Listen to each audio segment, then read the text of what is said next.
Welcome to the Naked Podcaster. I'm your host, Jen Taylor, and this is Naked at Noon. I'd like to first thank NGBN Carson City TV for hosting the Naked Podcaster.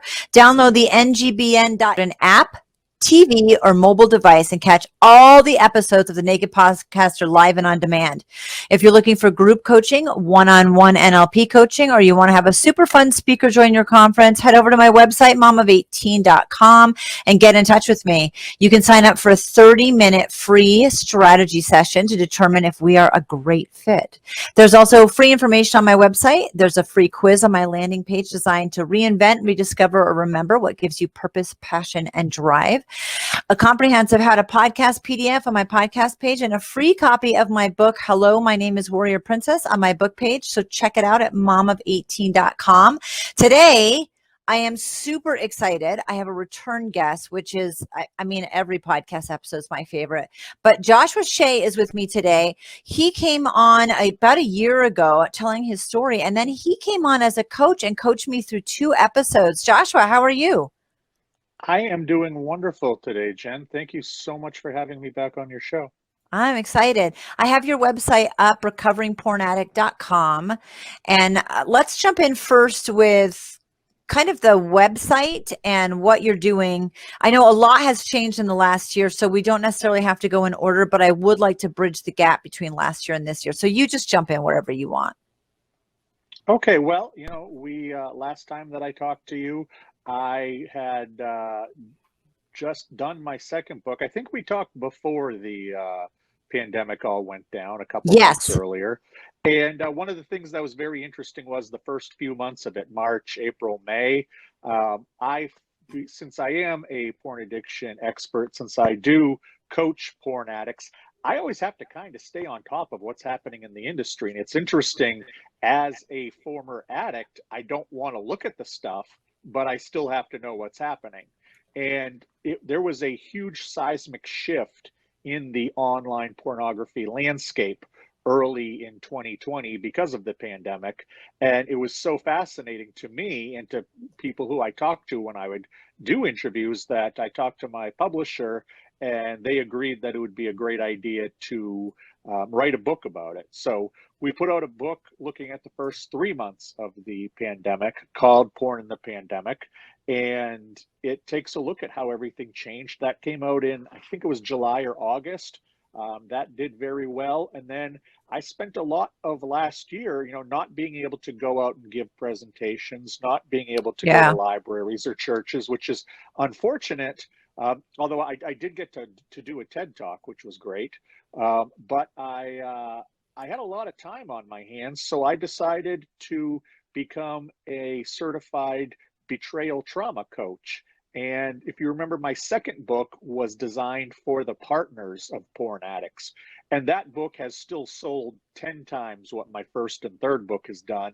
And I still get emails almost every day about it.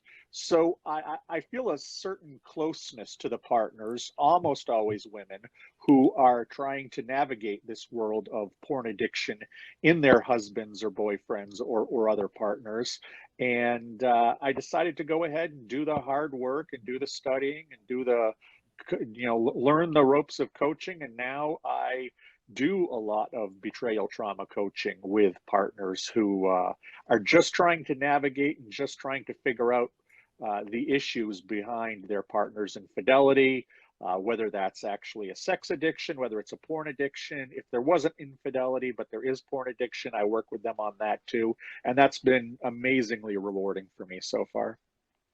So big changes. I know when we worked together on the coaching episodes, I was the spouse or the other person, and so I'm not surprised from that perspective that that's taken off so much. I kind of Right. wish it would be great if there was more, I guess, actual addicts that were coming to you. What's your thought on that? What do you think on that? Well, until I was largely forced into rehab by my family after Uh, losing my job and my world being rocked, I was not going to admit I was an addict. It took me probably 10 days at rehab to accept that I was an addict. And that Right. was 24/7, very intense work that I did. I understand why addicts don't want to admit it. I understand why addicts think that they are different. You never want to be the one who has that problem you've always heard of. That's somebody else. That's not me. I can control my problems. And that's true with all addicts, regardless of what your addiction is. But what you see with the partners is you see a much quicker urge to help, a much quicker urge to get better. Because with sex and porn addiction, it hits partners unlike any other addiction. If your husband, you find out he's a heroin addict, you're not wondering if you didn't do enough in the marriage. If Yeah. you find that your boyfriend is a gambling addict, you're not wondering if you're pretty enough or you're not good enough in bed.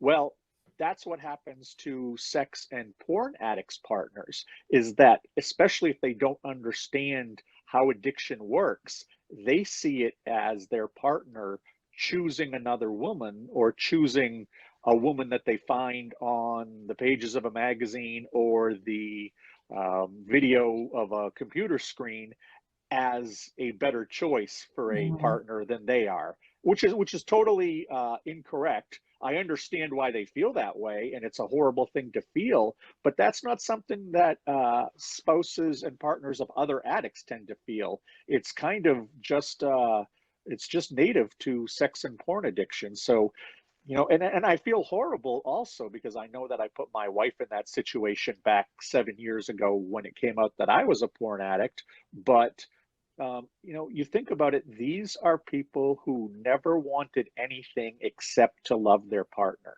And then they find out their partner has this dark secret. It brings up thoughts of, well, what else does he have for dark secrets? Mhm. Who is this guy? I don't even know who I married at this point, and I've been married to him for 10 years, 20 years. So you can understand why it really rocks their world.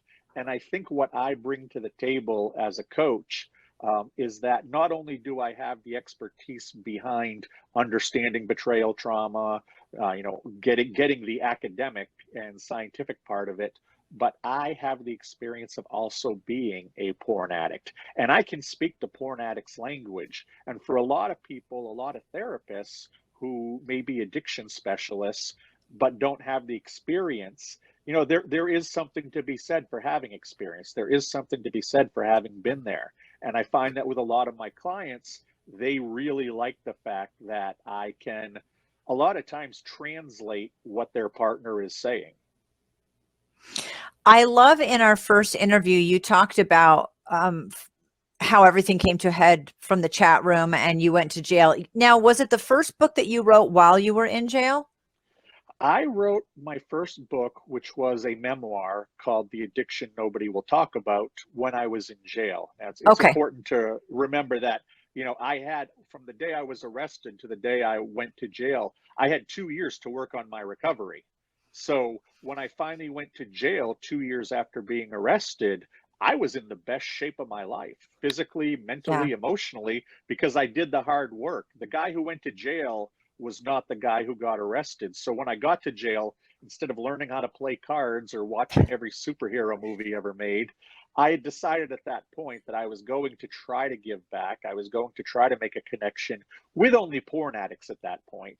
But I had already decided that. So I wrote my first draft in jail, and I wrote it with those little miniature golf pencils because they don't give you regular size pencils or pens in jail. I wrote them with those little miniature golf pencils into about 5 composition notebooks. I love that you pointed out that from the time of the arrest until the time you actually went to jail was 2 years and you had done a lot of work. And I stand corrected on something I said earlier when I said I'm surprised it's more of the spouses or partners than it is the person with the addiction, because you're right. It does take sometimes nearly, like jail or like an act of Yeah. God nearly to get someone to admit that there's a problem. And there is a different stipulation on sex addiction as opposed to others. You're right. You feel like it's your fault or it has something to do with you. And I agree. I wouldn't think it was my fault. Any of the other addictions, I wouldn't think had anything to do with me. So you write your first one and you get out of jail. You've been, and correct me if I'm going to phrase this wrong, clean and sober for 7 years now. It will be 7 years on April 1st. Okay, so almost 7 years. Almost, yeah. And stayed married. Yes, yes, she was wonderful through it. She understood that we did not know I had a porn addiction at first. We thought the porn use was just a poor choice born out of my alcoholism. But it wasn't until I went to rehab for my alcoholism, and I wasn't there 4 weeks like you see in the movies. I was there 10 weeks. And the Yeah. last few weeks, I worked with a certified sex addiction therapist who introduced me to the term porn addiction. And that's when we went on the deep dive in that. And my wife, understands addiction. She understood what was going on. She knew that I was a sick person, not an evil person, and stuck by me. Now, I know if I hadn't done the hard work of recovery, she would have left. I know if she hadn't seen me improve as a human being, she would have left. But it was too important to me not to lose my wife and kids, far Mhm. more important than any alcohol or porn. So I did the hard work, and she stayed by, and our marriage today is stronger than it ever has been. And I think we actually enjoy each other's company far more now than we ever have. Well, I mean, for me, just thinking if I were in the same situation, it probably felt like having you back again Yeah, yeah, with yeah. Although because alcohol was involved. So, absolutely, absolutely. And she really, would get angry with me because I would do stupid stuff like drink and drive. yeah, And it was not, I didn't care about her opinions on it, or I cared, but I cared about having the alcohol and behind everybody else's back, the porn. I cared more about those taking care of the storm that was going on in my head than I cared right. about anybody's opinions. It was the only porn and alcohol were the only two things that my diseased brain thought could make me feel better. I love how you phrase things. And for people out there that are either in the throes of their own addiction or you're a partner of someone that has an addiction, your language speaks to that. So I appreciate that. I want to talk about a little bit about, and I know we did this on the first time, but the stays that you had in rehabilitation, because you didn't just do one for 4 weeks like they show on TV, No, like you said. Can you dive a little bit deeper into that? I think that's a great kind of jumping yeah, off point. absolutely. I went into rehab on April 1st, 2014. That's why I consider that my sober date. And because I drank on the plane the entire way out to Palm Springs. And I thought that I could fake my way through it, but thankfully, at about day 10, everything clicked, and I realized, oh my goodness, I am exactly the person they're talking about here. I'm not above this. I'm not different. I am, in fact, an addict. And, like I said, it took 240 hours for me to straight through for me to accept that. So it's understandable why someone going 1 hour a week to therapy is not enough. Um, so anyway, I worked on my alcoholism. I just simply worked on feeling better, exercising, eating better, being around a new group of people who I had never met before, and I ultimately came back home feeling like a very, very different person and feeling Mhm. like a much better person. But I came back somebody understanding that he had a pretty strong porn addiction. So I went to the bookstore and I went online, and there was very little for people like me to understand it. I found some academic studies, and I am the kind of geek who likes academic studies, but most people are not. And I said to myself, because as you know, I was a journalist for about 20, 25 years. I decided that, what I can do is I can take the knowledge that I pull out of these journals and these academic texts, and I can take my story, my experience, and blend them together and hopefully tell a story that reflects both addicts and people who aren't addicts who want to learn more about it. So I came out of rehab, did a lot of intense therapy, 2 sessions a week, 2 hours a week, dealing mostly with the repressed childhood memories that were surfacing in rehab as they put me through the modalities. So a lot of dealing with that, a lot of figuring out why I was an alcoholic and why I was a porn addict, what caused that when I was little. Like most people who are addicts, it was trauma that I hadn't dealt with, that was unresolved as a result of abuse as a kid, which is, a very common story when it comes to addicts. And excuse me, about a year as I'm going through this therapy at home, we decided that it probably made sense for me to go to Texas to a rehabilitation center that focused on sex and pornography. So I went there. That was 2015. I was there for 7 weeks. That was hugely transformative. That helped really add a lot of details to what I learned at the first rehab. And then I came home, and it was another 7 months of doing hard recovery work before I was eventually sentenced. And I ended up serving 6 months. 6 months and 6 days exactly. I got out on my wife's birthday. And when I put out that first book, I spent the next year, polishing it, put out the first book, expected a lot of feedback from addicts. And I did get it. I started my website, recoveringpornaddict.com, and I expected a lot of addicts to ask me for help or just to want me to hear their stories and whatnot. And I got probably 70% messages from partners and from the girlfriends and from the wives and even from others, and mothers, sisters, brothers. And I ended up realizing that this was the community to go through to get to the addict, because these are people, most people can't lean on an addict, and an addict still has to make the decision for themselves that they are going to get better. But the people closest to the addict can often lean on them, can often even, somewhat force them to get some help or to get into a situation that's more conducive to help. So I recognize that my next book should be geared towards the partners. I worked with a licensed marriage and family therapist named Tony Overbay, and we created a book called He's a Porn Addict, Now What? An expert and a former addict to answer your questions. We came together because he has dealt with hundreds, if not thousands, of men and women who are porn addicts or their partners. He's done group marriage counseling with these people. He has seen every possible story, but he's never lived it. And he was talking to me about how he still gets people who yell that at them in a moment of frustration that you don't know, you've never been there. Well, I have been there, and I can answer that. So we wrote a very simple Q&A book to help women who are either have a suspicion that their partner is a porn addict or who have just discovered that he's a porn addict, trying to learn how to navigate. And like I said, that's been a huge seller through Amazon, and it's really what I've pointed my life towards, because I think I can help more people, both partners and addicts, go in this direction.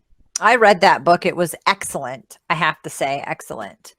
And when we did our 2 coaching interviews, it was, you and I talked a lot about past relationships, not my current relationship, to help me understand it and where my values lied. And so we'll put all of those in the description also, the past episodes, because people can see you live and in person doing coaching episodes, or sessions, I should say, with me. And it was phenomenal. The book was phenomenal. And is that the one that you said is the best selling, better than any of the others? Yeah. Yes, easily. It's incredible. Sold 10 times the amount. And it still pops up on some of the Amazon bestseller lists, depending on who's buying or what media outlet I was just recently on. And I get so much feedback from that, how much it's helped people. And for all of the pain I put people through during my addictions, for all the mistakes I made, I'm just hoping that when my time comes, that I helped more people than I hurt, And I can rationalize to myself that in the end, that means that my life was a net good.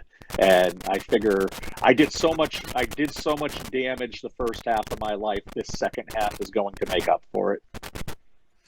You also, like you said, you were a journalist for 25 years before Just this about, yep. happened. And you lived in a Yep. small town in Maine, so everybody knew what was going on, if I'm remembering Oh yeah. correctly. Oh yeah, absolutely. When I was arrested, my wife picked me up at the sheriff's office and we drove home, and we found a TV news van in front of our house. That's how small news, small town Maine this is that it was a big news story that we had to deal with for several days because I was at that point, the publisher of a big deal magazine in the area. I had just finished a term on the city council of the third largest city in Maine, which again does not mean much in most of America as far as size goes. But I was well known in my community, and that's something that you have to deal with when something like this happens. And I was at first a little bit angry that I felt like I was being singled out by the local media because they wouldn't do this to a person who was, unknown, somebody who was a plumber or somebody who was, a crossing guard or something like that. But it happened to me, but it took me a little while to recognize, this gives me at least a little platform from which to start talking to people. And, for the last 4 years, I haven't stopped talking to people, and I'll keep talking to anybody who will listen. How did you address that when the news, that must have been completely overwhelming because the arrest was a surprise for you too. It's not like you were Right. It was a very unique situation that you can explain again if you want to here, but it was a very different situation and very unexpected. It would have been a great place to start your platform for sure if you had any hindsight to it. So how did you guys address that? It's something that you really can't address. It just happens. It's Yeah. surreal when it's happening. It doesn't feel real when you see yourself on television for having done these kinds of things, or you're the top story in the newspaper. 6 columns across the top front page. It's like, wow, it's surreal. It doesn't feel real. The night that I was arrested, there were a couple times during the day that news van showed up. The night that I was arrested, which I'll get into in a sec, we had to actually run from our living room a couple times. And one time we ran to our bedroom, and the TV, it was, I think, the CBS affiliate. So we got into our bedroom. It was around 10 o'clock, time for the 10 o'clock news. So they start doing a live remote on the news, and we realized we left our dog in the other room. And I'm looking on TV and I see someone in my front yard, talking to the news camera, and over her shoulder is my dog barking through our window. And I'm standing in my bedroom, and it's like, this is some weird stuff. How you can't process that. I look back now and I try not to laugh, or I try not to minimize it, but it's just so out of what you could think of. And it's so, if this was part of a movie, you wouldn't believe it. It's not believable. But in the moment when it's happening, my wife and I just looked at each other like, oh my goodness, this is otherworldly almost. And, and I do want to mention that this all did happen because my addiction rose to the point that I moved away from just looking at videos online, and I went into chat rooms. My addiction was about control. It was about, having control in my life. And at that point, I felt like I was losing control. So I would go into chat rooms and I would try to control the women that I would talk to. And unfortunately, and this did include pushing them to do sexual things. And at one point in November 2013, I made the horrible mistake of speaking with a teenage girl who did engage in sexual behavior. And unfortunately, a few months later, the police showed up. And when I had my interview with them, it surprised me what they had to say, but they laid out the proof in front of me, and I couldn't lie about it. And I did it, and it's a horrible thing. It's a heinous thing. It's cheating on my wife, and it's not just heinous that I did it because she's a teenager. I did this to people who were in their 20s and 30s as well. I spent about 3-4 months doing this to people, and I try not to minimize. I try not to rationalize. I deserve to go to jail. I did it. It was a horrible thing. I was a very sick person at the time, but I don't blame my addiction. I blame the fact that about 6 months earlier, I pulled myself off of my bipolar medication because I was trying to add some more hours to my day. I was trying to tap into some creative side of myself to try to save my magazine business, which was showing signs of faltering. So I knew I had a mental health issue. I've known I've had a mental health issue since I've been in my early 20s. I made the decision to ignore my medication, and that's what caused me to go down that road. So I'm not one of these people who blames the addiction. I'm not one of these people who says I didn't know better. I believe most addicts do know better, even in their addiction. I did not know she was underage, but that doesn't matter. I know that there are women who look 26 that are 16 and vice versa. But the one thing I do want to say is also that if I can get to this place, anybody can get to this place. For 99% of my addictive years, I never went into a chat room. But this is what happened when I got there. So if you're sitting there listening to me or thinking to yourself, well, this guy's really bad, thank God I'm not that bad. You can get that bad. If I can get that bad, anybody can.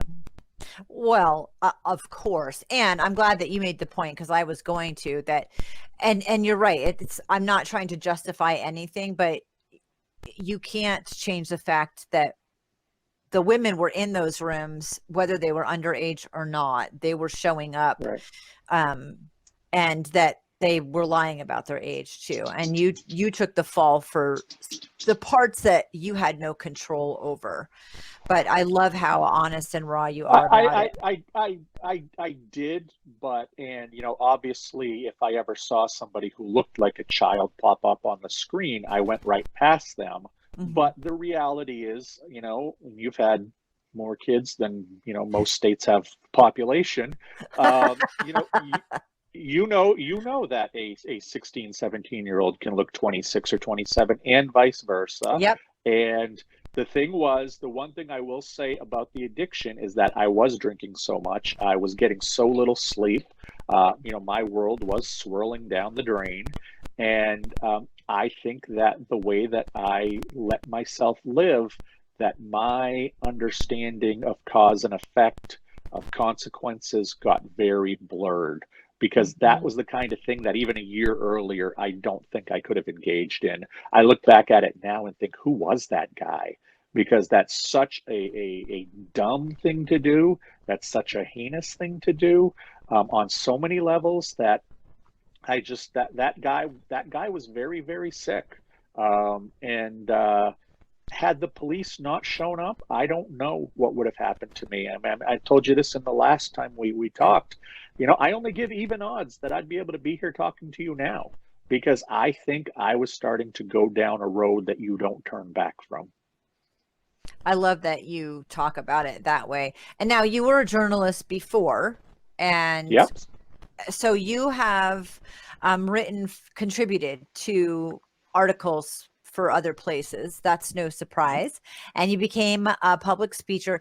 Let's talk about the things that have happened in the last year, other than the pandemic, but including the pandemic, because that it didn't even occur to me that would have changed things, but of course it would have changed things, right? Well, and the biggest thing it changed, I believe that much like, we're starting to learn what 20, 25 years of exposure to pornography means through the internet to pornography users, I believe 2020 is going to be seen as the real starting point of a different kind of pornography addiction. And that's the addiction to making pornography. When I did the research for my book, I talked to a lot of these young women and young men who moved over to becoming cam stars, who moved over to a website called OnlyFans. And over 1 million people did this in 2020. They started making pornography and selling it online. And in interviewing these people, what I learned is that a lot of them do like the money. A lot of them are there for the money, but a lot of them really like the adoration. I spoke with a girl, or I should say a young woman, who talked about how she couldn't get a boyfriend in real life, but now she had men from all over the world asking her marriage. I had guys who talked about how they couldn't get a girl to look at them, and now they're saying just how wonderful they are. And when this happens, this is not about the money. This is about the high. This is about the attention. This is about what they are getting, and that's dopamine. That's exactly what people are getting on the other side of it. And I think that 20 years from now, we may be talking about 45, 50-year-old people who are still making pornography online, not for the money, but for the rush, for the dopamine, for the high. Maybe they'll be making a tenth of what they're making now. But I think that there is going to be another side to this that we didn't see in the 80s or 90s or even zeros or tens, because there were, people didn't think about that as a way to make money. Now it is a way to make money, and people are still flocking to it. And I fear what the long-term effects of that are going to be. Is this because, did this shift happen because people were quarantined and they could do video more Right. Well, easily? think about who are our service workers who were put out of work. The waiters, the waitresses, the hostesses, the bartenders. These are all young people. These are all, for the most part, probably good-looking people who are somewhat gregarious and can hold conversations with people. Also keep in mind that these 20-year-olds, 25-year-olds have grown up with the internet. They don't know a world before it. So their taboos and their stigmas towards sex, towards sexuality, towards nudity are much lower than those of us who grew up prior to the internet.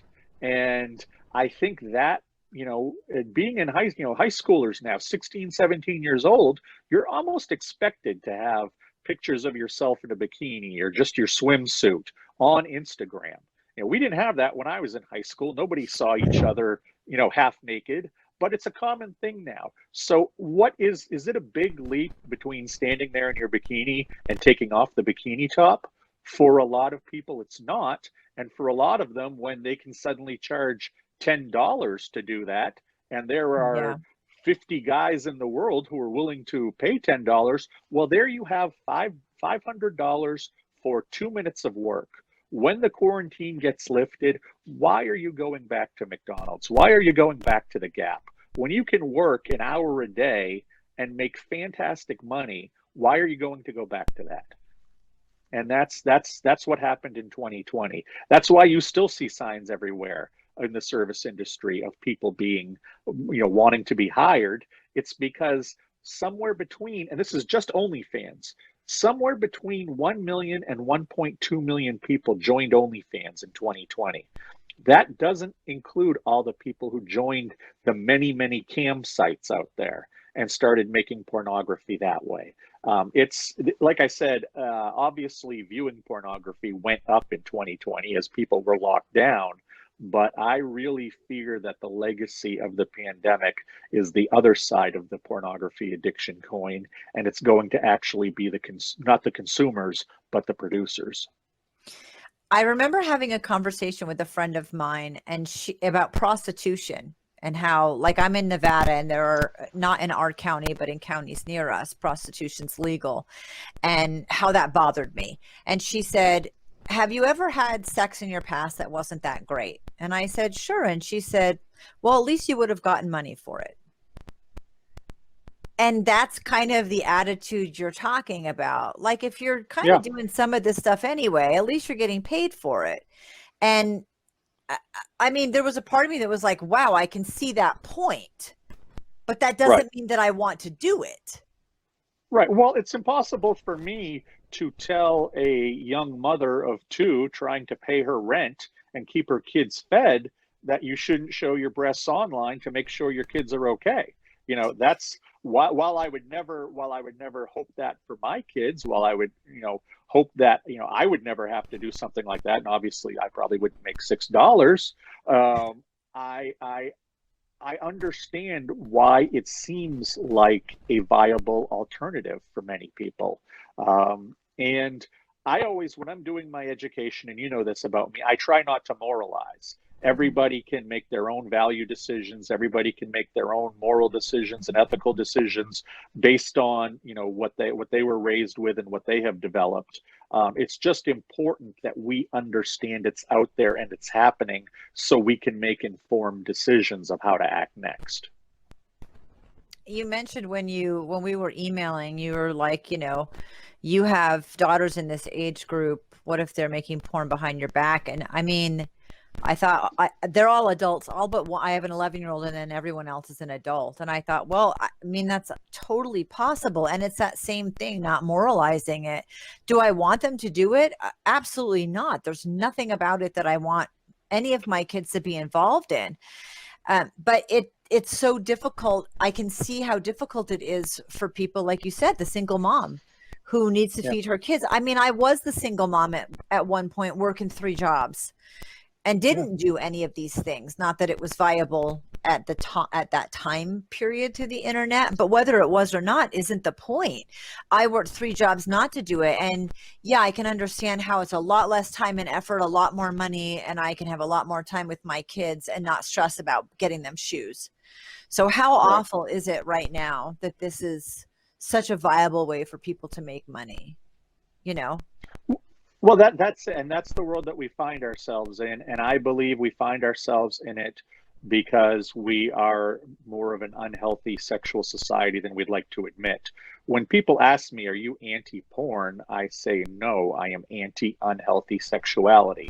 I know that there are plenty of people who can look at pornography and not develop addictive tendencies, Right. but I think that I don't know for all of them that it is considered healthy sexuality.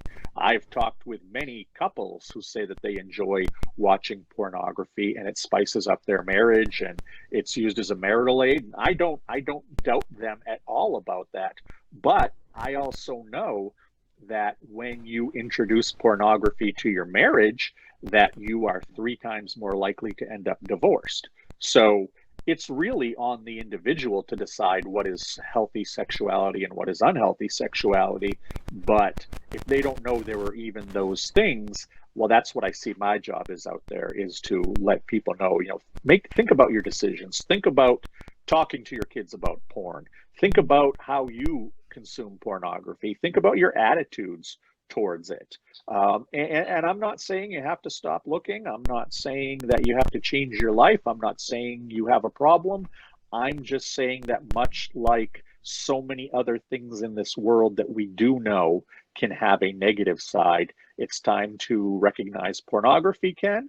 It's time to recognize that is part of unhealthy sexuality, that we are in this society are moving towards more unhealthy sexuality. And I think that is because of the internet. I think that Yeah. is because of the prevalence of porn. I mean, every 12-year-old kid has an iPhone now, and that's the greatest porn computer ever created.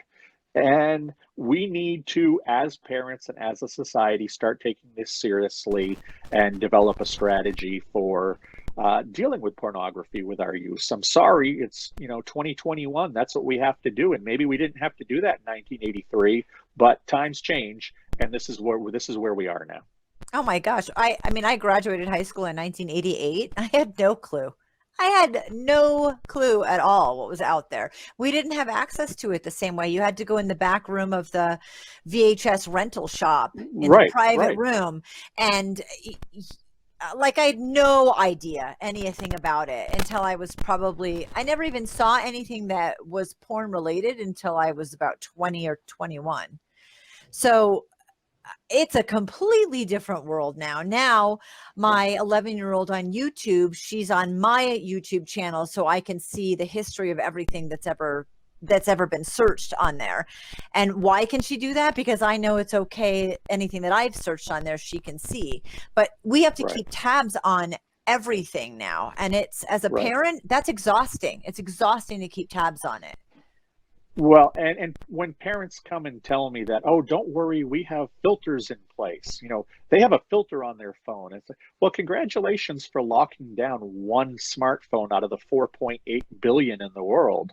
But when we think about our children, with boys, the average boy sees porn for the first time now at about 10 years old. The Oh, average boy starts watching porn regularly around 12, 13 years old. And what we have to recognize as parents is that those filters are in place to make us feel better, not to keep the kids away from porn, because it's not a matter of if the kids are going to see porn, it's a matter of when. When your kid is at the bus stop and his friend holds up his phone and there's the latest garbage from Pornhub, or goes over to a cousin's house or something and they've got a tablet and they found something in a Google search. What is your kid going to say? What is your kid going to do? If you don't know those answers, you have not properly addressed pornography with your kids. Just simply putting a black bar across it is mhm. not a way of handling it. Oh, I know for a fact that a couple of my kids, the first exposure they had was someone showing them. Yeah, yeah, So, absolutely. And that was mine too. My older cousin, when I was 12 years old, mhm. showed me a couple of hardcore pornography magazines, and I was hooked from that day forward. Now, had it been a year later, I probably still would be hooked, but it came from somebody else. It came from an older cousin who claimed he stole the magazines from a store, because again, that's what you had to do when you were our age. Yeah. I can only imagine being an 11 or 12-year-old boy now, having gone through what I went through, and as somebody who utilized porn as a coping mechanism, having access to it like the 12 and 13-year-old boys do now. It's scary to me to think about, if we don't start addressing this with them, what's going to happen in 10, 20, 30, 40 years. How unhealthy does our society get at that point?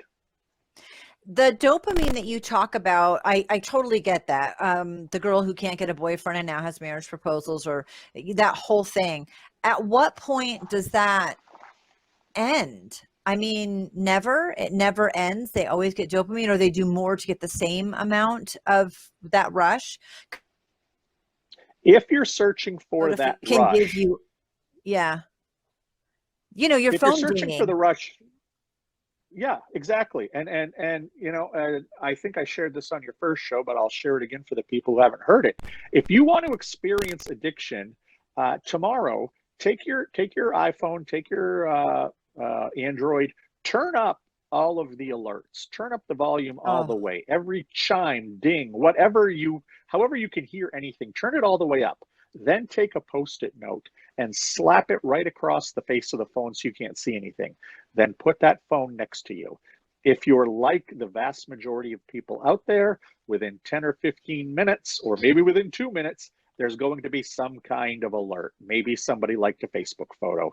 Maybe you got a text. A few more minutes later, there's going to be another alert, and then another alert. mhm. And I've talked with people who have tried this experiment.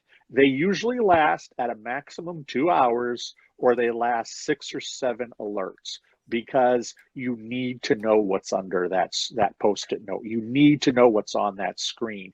You need to know who's trying to get in touch with you. What little bit of attention are they playing to you? Or paying to you? Did they like something of yours? Do they have an important message? Oh my God, did somebody die? Is there an emergency? Well, Jen, you remember growing up as I did, where you had a corded phone on the wall and Yep. no answering machine. And if somebody died and they tried to reach you and you weren't home, they just had to call back later. But we live in a society that needs its fix of information, especially when it comes to our egos and our individual lives. And that feeling that people get 6, 7 dings in, it's strong. It's really, really strong. And I urge people to try this. That feeling of, I've got to look at my phone, I've got to look at my phone, that's what addiction feels like, Mhm. only about 50 times worse. And for people like you were asking, you flood your dopamine receptors, you fry them essentially, so you need even more of the substance that you're addicted to feel that same rush. People make the mistake of addiction of thinking that people like me who were alcoholics or who are porn addicts or any kind of thing, that we are looking for a bigger high and a bigger high. We're not looking for a bigger high. We're looking for the same high that we got the first time. It's just really hard to get. This is the alcoholic who moves from beer to wine to the hard stuff. This gambling addict that starts with $20 a hand of blackjack, then 50, then 100. You need to get more intense. You need to get more extreme with your drug of choice or your behavior of choice, because that's the only thing that gets through to your pleasure centers. And it's dopamine, it's serotonin, it's oxytocin. It's actually a lot of different chemicals. Right. And you're just trying to stimulate them, but you can't stimulate them like you did in the past. So you have to intensify it. Some people will get to a point where they will switch addictions, but that really isn't very much. That doesn't do very much. And what happens is you continue to just go down the road to keep escalating, and then you hit rock bottom. And rock bottom, people think rock bottom is one event, and for some people it is. Obviously, me getting arrested was certainly a rock bottom for me, but rock bottom can take years. And what happens with addiction is you only end up in one of 5 places, often a couple of them at the same time. You lose your family and friends, you lose your job, you end up in financial dire straits, you end up in legal trouble, or you end up in mental and physical danger or harm. And once you are there, once there is rock bottom, you have 2 choices, and it is either an early grave or recovery. And thank God that I went the recovery route. And thank God those people who at least try to go to the recovery route do it, because we lose too many people to addiction every year. I want to wrap up. We have about 15 minutes left because I am so proud of you and I'm so excited. You're a certified life coach. You're welcome. You're a certified betrayal trauma coach. You were a presenter at an international conference on addict research and therapy in October of 2020. And you did a TEDx talk in December of 2020. So yes, let's talk about what you're doing now, or what you've done in the last year. And then, of course, how people can find you. Yeah, well, it's interesting. From the time that it was announced that I would be doing a TED Talk, everything kind of exploded on me. I don't remember if I contacted you or you contacted me initially to do your show, but about 2 years ago, I was contacting anybody I could find, even if they only had 5 listeners, to go on their podcast and try to talk to them. Now, 2 years later, I don't really ask to go on many people's podcasts at all, if ever. And I am the one who's approached, and I now have to sadly turn down some of these ones I was begging to be on before. But this is great because it means more people want to talk about this. It means more people want this to come out into the open, that it's a conversation we need to have, because far more people look at porn than they want to admit. That's part of the problem with dealing with pornography addiction, is you have to talk about pornography, and everybody still likes to pretend it's the other guy who looks, it's that pervert who looks. When statistics say that under 50 years old, you're talking about 75% of men. While you're talking under 50 years old, it's almost half of women look at pornography at least once a month. So it's actually more normal, more average to look at porn than not. That's where we are these days. And with those numbers still increasing, with the pandemic happening, I couldn't just sit here and wait to go back out there and try something new. So I started doing the learning with the betrayal trauma coaching, and I've been doing that for a few months now. When I shot the TED Talk, everything exploded even more, and I've been getting requests to collaborate on work, to appear on I could do 3 podcasts a day if I wanted to, and sometimes I try, and that last podcast is never good, so I have to do 2. But it's just the interest has exploded. The TED Talk as of today has not come out yet. I expect it to come out either sometime in February or probably the first half of Okay. March. I can only imagine what's going to happen then. But this is fantastic because it gives me a platform. It's an expanding platform. It's a growing platform. Right now, I'm talking to a bunch of people in Nevada. The only thing I know about Nevada is Las Vegas. And I know that makes me a hick like everybody else in the country. But that's all I know. And you've given me this amazing opportunity to talk to the good people of Nevada. Hopefully, somebody who needs some help is hearing this today. And I'm just going to keep doing this. I don't care if the crowd is 10 people. I don't care if the crowd is 1,000 people. I don't know what it's like to be called to God.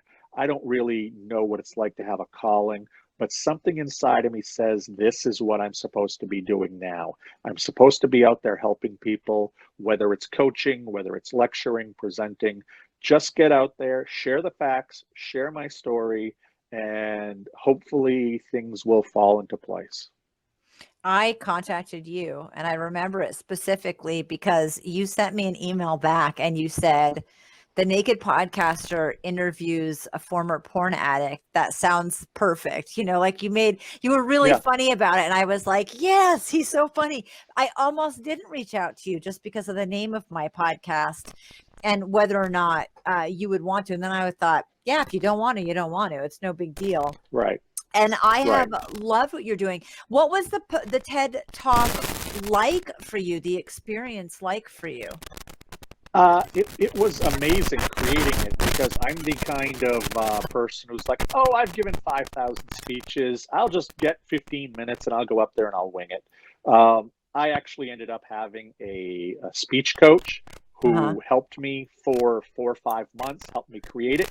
Because what I found was like, I go on shows like yours and I'm given an hour. On some shows, I'm given more. Sometimes Right. we focus on one thing or another. So I probably have 6 or 7 hours of really good material to share with people. And much like a stand up comic, I can go from town to town, or in this case, podcast to podcast, doing whatever that audience wants to hear. Right. But I ended up with this 15-minute TED Talk. And I imagine that's like the comedian getting 5 minutes on The Tonight Show. What are you supposed to do for that 5 minutes?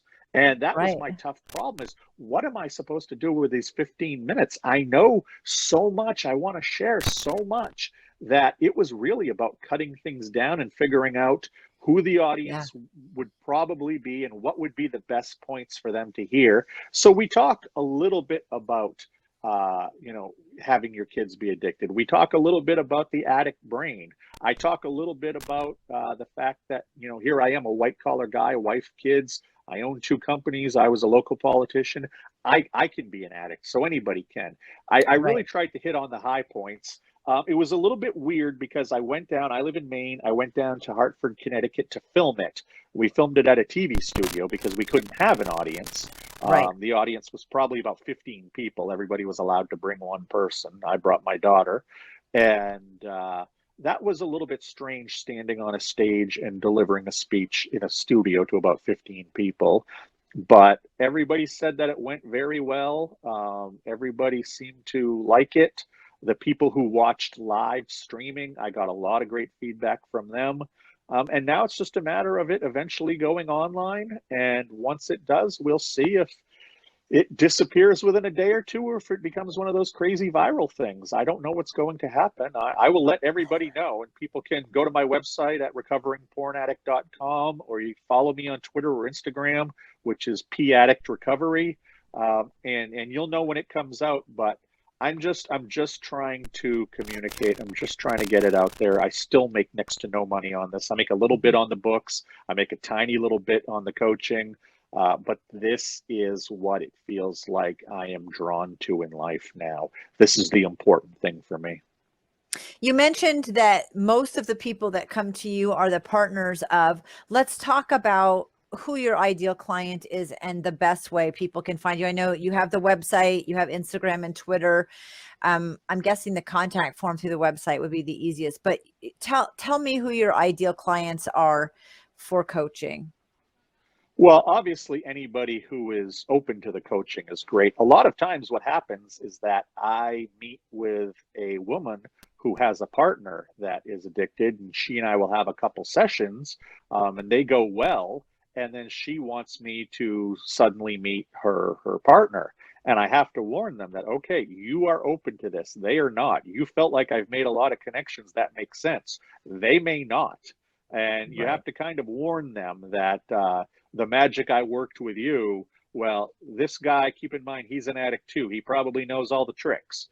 And I said, I'll have conversations with them. And that's the best I can do. Somebody who is open to the process is great. A lot of women find they're shocked when they confront their partner about their porn addiction, and probably a good 25 to 35% immediately admit it, and they're so happy that it's out there. They immediately start to seek help because their dark secret is now no longer on their shoulders, and they are thrilled to go get help and thrilled to seek help. So I always tell the partners of porn addicts, do confront in the right way, and I can teach you the right way.